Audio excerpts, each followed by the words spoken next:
Today's workers versus 30 years ago, how it used to be.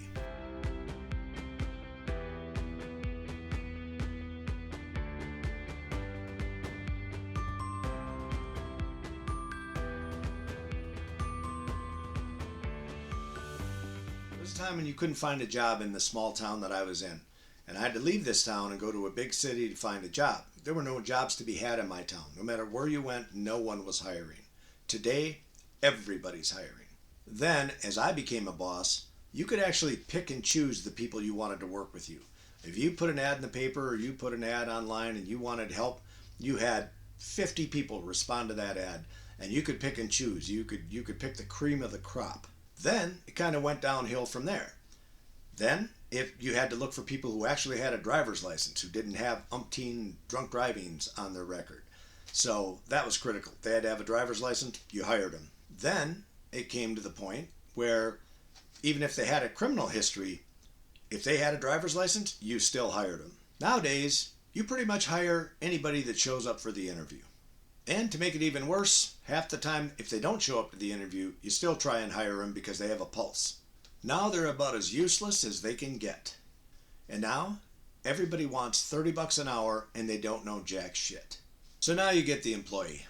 Now comes the headaches that you didn't have years ago. They're always in need of something. They always need something, or they have a reason why they're always late to work. It's constant, never ending. They're always calling in sick, and it's usually because they spent too much time at the bar the night before. They struggle to put an 8-hour day in. That's a big deal to them because 8 hours, God knows, is a long time to be at a job. God forbid you ask them to work on a weekend.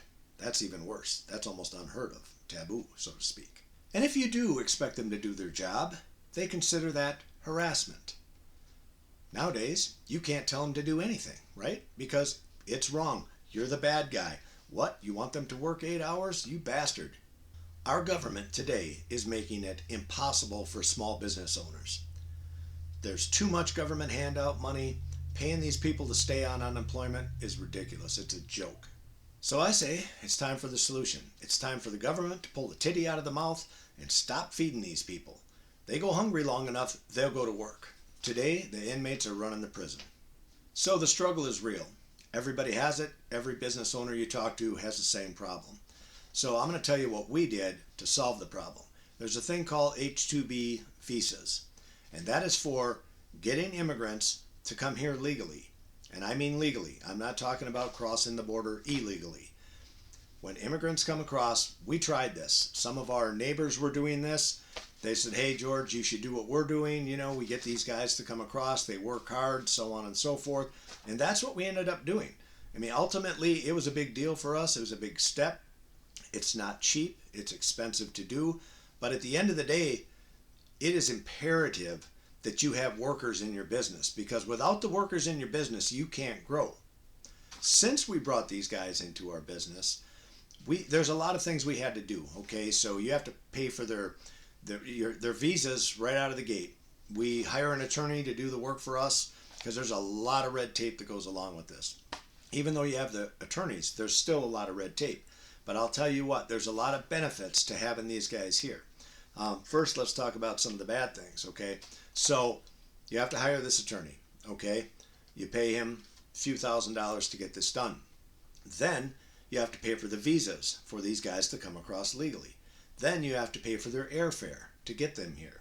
You also should, you don't have to provide housing, but you should, because think about it, if you were in another country and you were applying to come here for work and you had no place to stay, well, how many quality people would be interested in the job that you're offering over there, right? So my suggestion to you is offer housing. Now, that doesn't mean you have to pay for the housing. These guys can pay for their own housing. But in the ad, you're telling them that they can come over here, and what you do for them is you find the housing. Like what we did is we went up and found some apartment buildings that had availability, and we just made a deal with them to put these guys up for 6 months, because that's what they do. They're temporary visas. They come over here, they come in the spring, and then usually October 1st, I think it was, then they get sent back, okay? So you have the airfare from there, you have the airfare going back. When you provide the housing, what you can do is make that part of their payment, I guess you would say, right? So they're taking care of their own rent. That just comes out of their paycheck, basically. So now that we did that, now that you get those guys over here, you have a bit of a language barrier problem a lot of times. So there's apps that you can get that will translate English to Spanish or whatever happens to be, wherever they're from. And you can communicate with those guys. You know, you can talk into it, talk in English, it translates it to Spanish.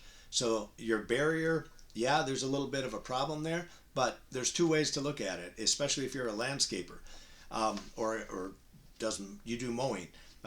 Once you show those guys what to do, they've got it. They're on it.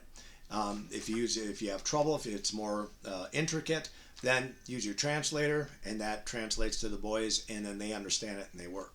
So I'm going to tell you, just from our experience from working with these guys, it has been good. All around, it's been a good experience for us, and these guys work. When they get here, you don't have to worry about them calling in. They are to work every single day, and they will work as long as you want them to work. They don't cry about it, they don't complain about it, and your work actually gets done, right? So a lot of those headaches and a lot of those call-ins that you get from everybody, they're no more. They don't exist anymore. So at the end of the day, you guys, if you're thinking about this H-2B visa program, I do suggest it. I really do. Especially if you're in the landscaping field and you have a lot of manual labor. If you need manual labor, these guys will do it when you can't find anybody around here. And I don't mean anybody. Yeah, there's guys that do it, but there's a ton of guys that refuse to do it out there, and it makes it harder and harder on the business guy. So if any of you guys need to know where to go, I'd be happy to help you out with it. I can turn you on to our attorney that did the work for us. Just give our office a call at 715-350-1741, and I'll have the girls send that information over to you. Thanks for watching.